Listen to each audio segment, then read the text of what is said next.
Welcome to the Twomey Stock Market Report. Hi, I'm James Twomey, and this is the Twomey Stock Market Report, May 7th, 2022. Today's segment, we're going to talk a little bit about where is the market headed. I want to spend a little bit of time going over some of my philosophies on determining market trends and also leave you with a stock tip or two. One of the things I do when I'm thinking about investing into the stock market is to really get a general idea of what is the market doing. And what I call it is the Twomey investing processing, or TIPS. I look at the general market trend, easy enough. I look at the macroeconomic conditions. Don't make decisions, just try to absorb the information that's out there. I also take a look at the environmental factors, and then try to get a read on a short-term trend based on the amalgamation of those principles. So that's the Twomey investment process. So let's take a little bit of time and take a look at what all that means. Let's back up. General market trend. What does that mean? It's pretty simple. Let's take a look at the diamonds, the ETF on the Dow stock. Typically, I like to try to say, hey, what's going on daily, weekly, and monthly time frame? If you look back from, let's just take this year, the past 5 months, which we've seen a lot of activity. Look at the beginning of January, definitely in an uptrend, ended the year pretty strong. And now we say to ourselves, where are we here at the beginning of May? Well, certainly a downtrend. We were trading at 370 almost, and now we're down. We had a low of 324. So quite a drop in the past several months, right? And then I also want to take a look at from a weekly basis. Let's see. We want to look at the yearly trend here. So let's back this out a little bit. Here we look at the beginning of May. At the beginning, we still see quite a bit of downtrend, right? So it doesn't look as terrible when you look at it, because you pull that back a little bit and you say, okay, here we are, June of 2021. We had a low of 332, and what do we had a low of 325? Doesn't look that drastic. So it tells me there's been a little up, little down, some backfilling. Anyways, then I take a look at the monthly chart. If I want to go back to the beginning of the year to where it is now, again, downtrend, right? So certainly, definitely in that mode. If we look at it a little bit bigger macro picture, even we go all the way back to the beginning of 2020. And, we had an inflection point down all the way down to 181, and we're up at 329. So in that particular case, you say, geez, overall, we've been at pretty much an uptrend. It's starting to break that now, but not so bad. So it would have been a good investment. So that's what I want to get a feel for. Where are we going? Where have we been? And it gives me a concept. Now I'll look at that for, the QQQ, NASDAQ, obviously, trading vehicle. And I'll also look at it for the SPY, SPY. And that looks a little more drastic, right, for the downtrend here. Let's take a quick look here. Yeah, that's pretty steep. Now I'll also look for the small caps, IWM. And these are the electronic traded funds. What is electronic traded funds? They're a basket of stocks that represent that particular portfolio. So if it's NASDAQ, it's the NASDAQ stocks. If it's the Dow, it's the Dow. So it's a basket of those stocks. So if any one particular stock gets hammered for whatever reason, it's not going to affect that entire basket, right? ETFs also are not going to dazzle you like maybe a Tesla would, or Moderna, or something of that nature, where you get these skyrockets in a very short period of time. The idea of an ETF is a little less aggressive in that nature of rapid changes, but it gives you a feel for the general market, and it protects you for those particular stocks. Like what was it? That crash in China. It was a Boeing flight. Well, all airline stocks went down. So if you were in Delta or Southwest, they all got hammered, right? Uh, but if you were in a basket of aviation and transportation, like the IYT, all of transportation, sure, the airlines would have got hit, but others wouldn't have been reacting, and you'd protect yourself a little bit. So you get more on that in individual stock trading tips that will come up in future segments, right? So that gives me, again, overall trend, right, that we're looking at. Now let's go back to our example of the Diamonds ETF, and if we're looking at the daily, and we want to go back to the beginning of the year, right? So if we say, geez, the market's dropping, and went to a low of what was that, 331 back in January of 24. And we're saying, wow, the market's going down. It's been continuing that for 12 days or so. I'm going to short the market. Well, if you shorted the market, you think you're a pretty savvy investor. The thing reversed right at that low point and climbed the next 10, 11, 12 days. And then maybe you're saying, geez, I've taken, maybe a 10%, close to a 10% loss on my short position, so I'm going to get out. What does the market do? It goes flat, then all of a sudden it retreats and it goes, twice as far down. Now you say, so if I was right, but I'm in the wrong position, and the cycle starts all over again. You short down here, and again, the market starts to pop up, et cetera, et cetera. So it's really difficult to trade short-term inflection points like that. In the future segments, I'll show you how to handle those and how they're prognosticating of what's going to come next. Okay, but for now, we're looking at this trend overall. We're not looking at these short starts and bumps. What else do I look at? Macroeconomic conditions. What are macroeconomic conditions? What am I talking about there? I'm talking about what's going on in the local and global aspect, both financially, but also just day-to-day activities, whether it's banking, real estate, worldwide events, etc. So what's going on for a macroeconomic condition? Well, we know locally we got inflation. Inflation's at 8, 9, 10%. We've got runaway inflation in some areas. For example, U.S. inflation 8.5% in March. It's the highest since December of 1981. 20 years. No, 40 years, right? New cars up 12.5%. Used vehicles up 35%. Gas up 44% from a year ago. I mean, you drive down a road, every gas station is advertising how bad inflation is, right? They put the price right up there on the sign. Last week, I think I paid like $3.95 a gallon. Yesterday, at same gas station, $4.20. I mean, so day to day, people are getting this inflation shock. Food up 8.8%. Now, I go grocery shopping. It doesn't feel like 8%. It feels like 20%. So these are part of the economic landscape, right? We also have environmental factors going along with that as well. Fed policy, government regulations, tax philosophy. So macro conditions, we're talking about inflation. We also have a war in Ukraine, Russia. There's global sanctions, many countries involved. There'll be a segment in the future on trading energy products, if you will. I could spend weeks on that alone. So there's tremendous, what I call headwinds out there. You got COVID. We've been up and down and sideways on COVID. Tremendous headwinds. What is going to be issues that are going to slow the market growth? And I look at environmental factors, Fed policy. How's the Fed handling, the rate of borrowing money? If they change that up or down, it affects corporations as well as individuals. Mortgage rates, lending rates for car loans, corporations' investment for the future or not.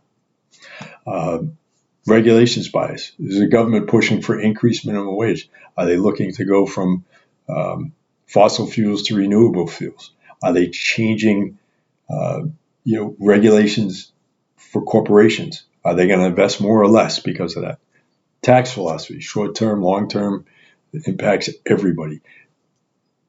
If they change the tax rate, long-term gains, short-term gains. It could be borrowing. And again, how corporations invest.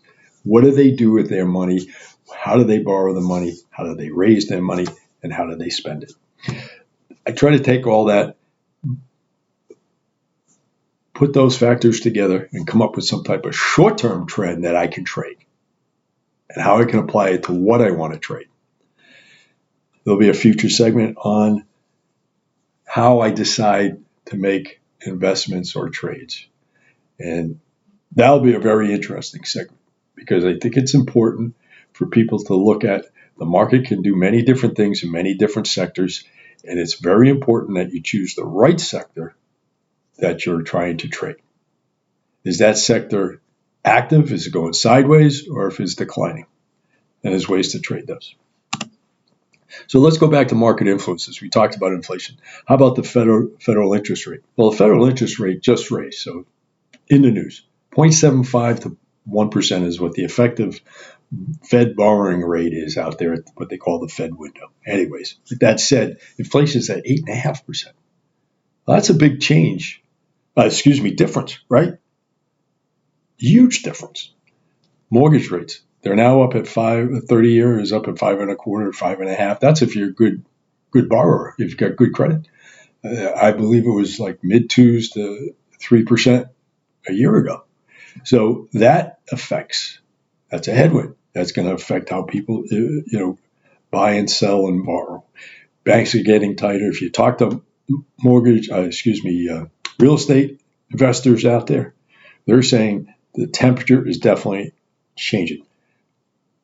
Banks are asking for putting in tighter, stringent controls on borrowing, which is a good thing.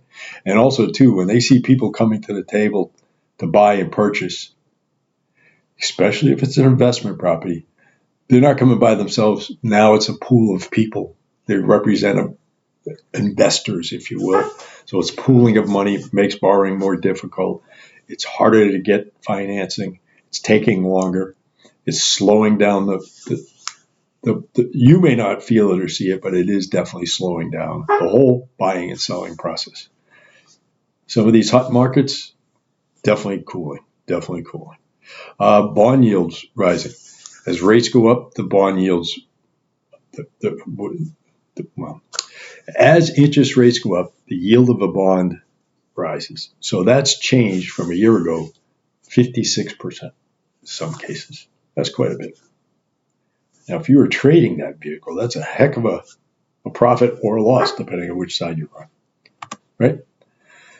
Newsflash, the Fed is fighting inflation at 0.75% rate. That's how they're going to fight our inflation. Rates would have to be around 8 or 9% to normalize inflation today or to curb it or stop it. It doesn't work that way because if they immediately went to 8%, cause havoc, a wholesale crash in the market, it would be just devastating. We'd have immediate recession. So the Fed is being wise. They're going to attack this gradually. However, they're starting way too late. They should have started, you could argue, a year ago on this. And many have been saying that for some time. So what does that all mean? In order for them to curb inflation, even if inflation doesn't increase, which is probably unlikely, but anyways, they're going to have to continually raise rates monthly, sometimes intermonthly, if it gets really out of hand. So we're looking at the next 6 months, maybe longer, unless something catastrophic happens with this war in Russia or another catastrophic COVID-like pandemic. They're going to have to keep raising rates. So what does that mean? Yields are going to continue to rise. And that's going to be one of our stock tips coming up at the end of this segment. Also, bond yields, as they continue to rise, there are some hidden factors here that are working behind the scenes that may slow that yield rise and hence could affect our investment. But what are these hidden factors? Well, the Fed has purchased bonds at QE1, QE2. I call it QE infinity. They've been buying bonds to help the marketplace out there to keep money flowing. Did you know that the Fed owns 30% of mortgage-backed securities that have been issued recently, last several years? 30%. That's an amazing number. Talk further on that in a different segment, but keep this in mind. They have to unwind that. So what motivation do they have to have rates go way up when they're holding things that have low maturity of almost near 0%? It's a big problem. Another newsflash: PE ratio in the last recession, the Great Recession, 2007 to 2009, was the real estate debacle. That went down to we're talking about the S&P or the stock market in general, right? Most stocks, the PE average was 10. We're currently at 21. So are we going to have a recession? I don't know. It could be 6 months, a year or more from now. May not be. I don't know. I don't think the Fed's can orchestrate a soft landing based on what we talked about to normalize inflation or to curb it.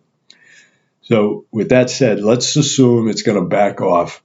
We're not going to stay at 21. Even if it gets cut in half, it would put us at 10 or 11 or 12, right?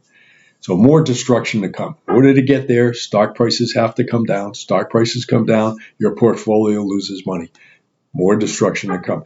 That's probably the scenario. We can't tell for sure. We can predict, and we can follow a philosophy, but we don't get married to it, because if it changes, or we're wrong.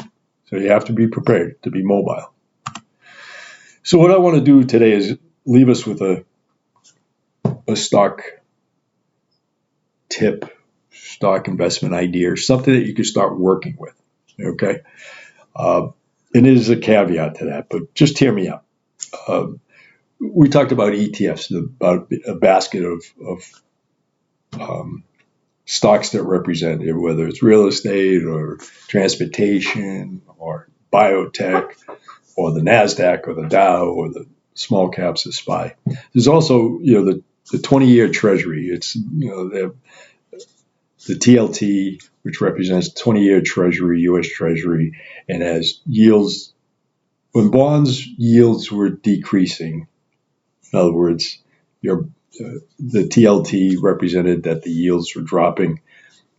If you bought the TLT as rates were dropping, your TLT went up as a stock portfolio. Okay, so it was, while all bonds were coming down, when they were going to raising to 0% interest rates, TLT was the thing to be in.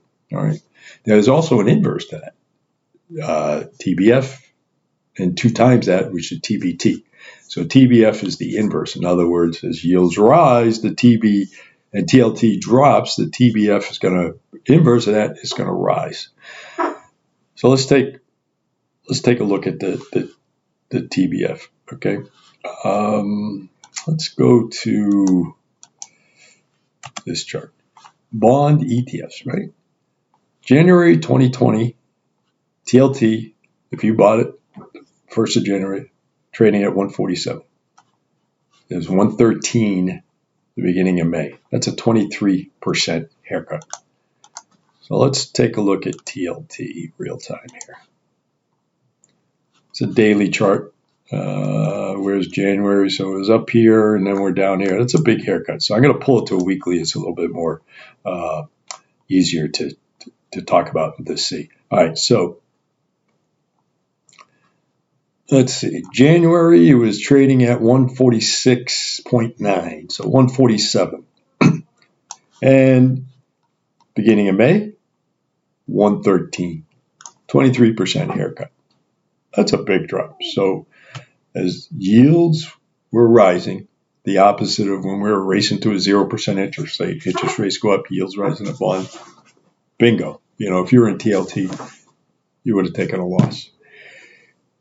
Another way to explain that, if you bought a bond, a 5-year bond a year ago, and it was paying, let's say, 1%. This is fictitious, but it'll help us with our example. So you take $100, you give them $100, they're going to hold it for 5 years, and they give you 1% a year annually.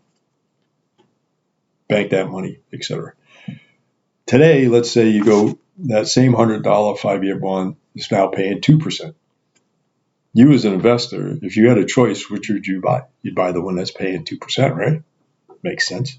Well, the guy that's holding the one that he bought last year, the principal, that $100 principal, is not worth the $100 anymore because the other one's paying 2%. And you're only paying 1%. So maybe it's only worth 90 or whatever. So if you want to get rid of it on the open market, you got to take a haircut. Not good. Not good at all. So again, I'm talking about a vehicle and how we're going to trade this. We talked about inflation, right? We talked about how the Fed is fighting inflation, where rates are and where inflation is. 8.5, 0.1, 0.75, 0.1. Big difference. Rates are going to have to go up. Yields are going to go up. So how do we want to bet that on the open market? So it looks like a pretty good bet. I think also, too, another way to look at this, if you look at, we talked about TBF, 27% increase versus a 23% loss.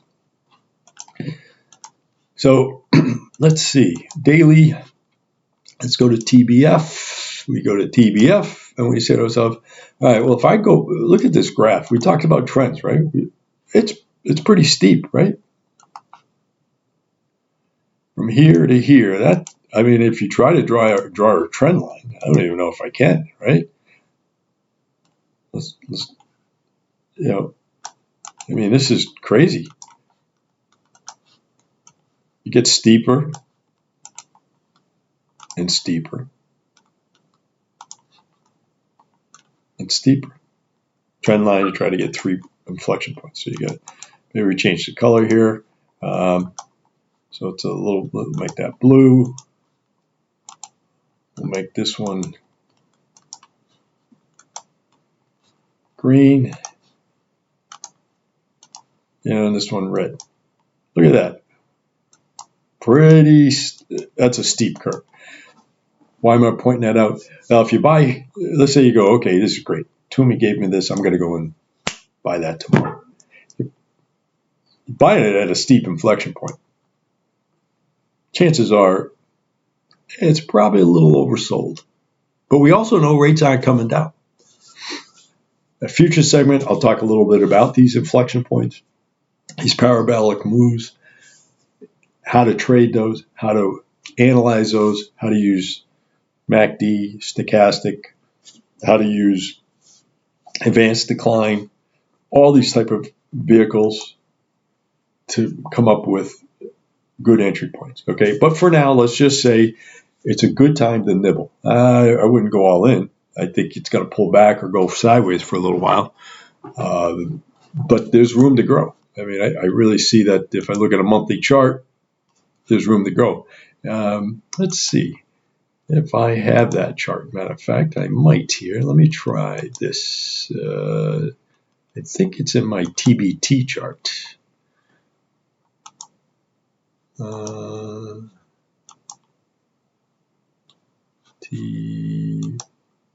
Maybe not.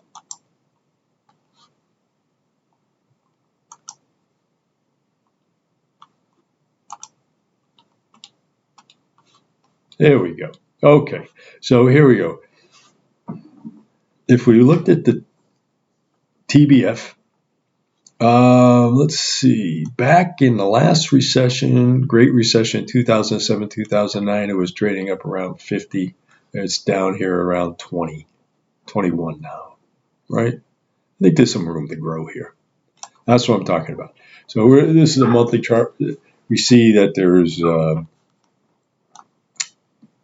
good room to grow. And the last time it went sideways for quite a period of time was 2017 to 2019, and really there was not much movement, maybe a couple of points.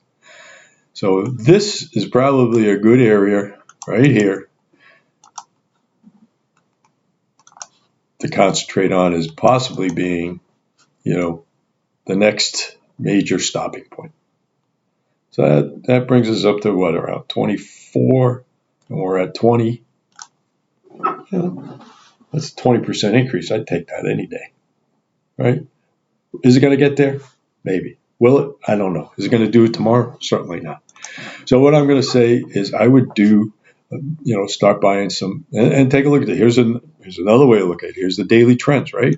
January, it was right here.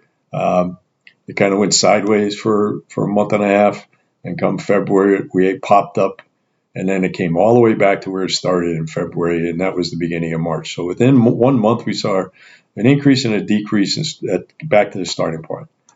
Then we saw another bump up a couple of months later, and it pulled back about, this time, instead of pulling back 100%, it pulled back about 20-25%. And we saw another rise, fairly steep rise, and it came back another 20% or so. Again, up, didn't go quite as high, came back another 10-15%, and then a nice steep rise. So we're seeing definitely some pullback. We don't want to lose everything on a pull, but we want to buy everything on a pullback. What have I been doing? I started buying the TBF and the TBT, the end of last year, beginning of this year. And my philosophy is this: any day I wake up and I see that the market is opening on either one of those ETFs and it's below where it closed, I'll nibble and buy a little bit. And I'll do that, and I'll at the same time, I'll raise my stop if the market is going up. In other words, if the TBET or the TBF is rising in price, I keep raising my stop. So I'm going to minimize that loss. I'm going to preserve those profits. And if I see that it's pulled back a little bit more than I anticipate, we'll go over how to determine that, I'll sell some. Capital preservation, a profit is a profit. Am I missing out on some? Absolutely. But I'm also saving some in case the market makes a big turn, right? So what I'm saying, translation, start nibbling. Don't go all in. You start seeing it pull back, add some, put a stop in there. If you bought, let's say you get it somewhere around 20.5, right? What did it close at? Closed at 20.4. Let's say you get it at, you put a buy in for 20.1, 20.2, right? 20.3, whatever, right? So you want to get in to try it out. I put my stop down here at 3 days ago at the top of that market at 19.5. So, your risk is, a point and a half, 2 points, whatever it is. Gives you a feel for what's happening. It gives you some time. And if it rises, nibble, buy some more. If it pulls back a little bit, nibble and buy some more. If you get stopped out, wait and see what happens, right? So that's today's stock tip. I'm going to certainly provide you many more, and I'm going to provide many of these reports. I'd like to come to you every couple of days. If I can daily, I will. The way to reach me in the meantime, you can simply email me at jim.netsearch@comcast.net. You may have an inquiry of a particular stock. Send me. I'll do the best I can. I'll try to give you some insight. I don't follow all the stocks, but I could potentially get some inflection points and give you some. If you're in the stock, let me know. If you're thinking about buying me, let me know. The idea is that maybe you're looking for a stop, or maybe you're looking for an exit and entry point. And I'll do the best I can to respond and give you that information. If I don't know, I'll tell you. I can't give you any insight because I can't. I've looked at many of stocks and I won't trade them because I can't figure out what's going on. Input on previous segments, love it. Maybe I'm talking too much. Maybe you'd like to see more video, what have you. Glad to help you out with that. Topics you like covered. I've got a slew of topics, and I really need to do this. I need to get out like an index or so you'll know type of topics I'll be covering. You may want to email me and say, hey, I want this one, or it's more germane to what's going on in the market now. Let's talk about it. And also to stay in tune with the market news, but filter out the daily news. If you're listening to, I'm pretty much involved in it all day long. I try to invest, but I don't want to watch the stock market. I like to go out and play golf. So, I'm not going to, I got my iPhone. I can take a look at things and keep abreast. I've got stops in and buys in. Um, and I, like everybody else, I've been usually disappointed when I've missed a run. Or I've been usually disappointed when I thought I was right and I got stopped out sometimes immediately. It happens. The goal for me is if I'm investing in stock trading, I want to make money. That's it. That's as hard as it gets. Everything else is noise. Yes, do I listen to, financial stock tips and advisors and web pages and CNBC, Fox Business, Bloomberg? Absolutely. I drive people nuts because I'm always listening to something.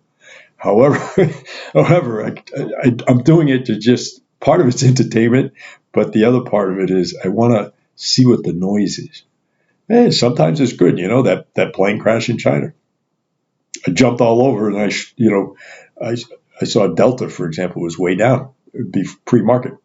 I went in and bought some. And I went down a little bit further. I bought more because I knew it was a news event and it wasn't Delta, right? It was, I don't even know what plane it was, but it was Boeing behind it. I don't touch Boeing. But that said, a lot of people said, oh, short it. I was like looking at it. This is a news event that's a blip. And once it's over, it's over. COVID and cruise lines. When I took a bath, I jumped all over it. That's been up and down. I've taken certainly some profits, and then I've got a core position I've held. And of late, it's really hasn't done as well because the spring market usually does well. Those type of stocks. A little disappointed. Oil. I'm going to do a future segment on energy. Right now, if I was you, I'd be looking at UNG. It's had a huge pullback Friday. It's seems to be oversold. That's the futures. I think they're into it must be June futures now. But let's face it, what's going on in Ukraine? The fact that we're not drilling as much for natural gas and all that great stuff. That's the environmental factors, right? How the government is affecting. Well, they want you to go to renewable energies. That's fine, but we're not there yet. So they need fossil fuels to be as or more expensive than renewable. Right now, renewable energy per kilowatt, or whatever measurement you want, it's way too expensive compared to fossil fuels. So even if they put the kibosh on fossil fuel exploration, all that great stuff, it's going to go up because it's going to be there's going to be less of it. More people need to use it. Supply and demand. So that's another one to take a look at. But we'll do a future segment on it, probably fairly soon on that. All right. With that said, contact jim.net search at Comcast. Jim.net search at Comcast.net. Inquiries, comments, suggestions. There'll be plenty more of these segments coming out. You'll be able to archive them, listen at your leisure. In my case, I would listen to them while I'm playing golf. If you want some golf tips, I'm not the guy to come to. But with that said, if you're investing in the stock market, you want to make money. Until next time, James Twomey. Bye now.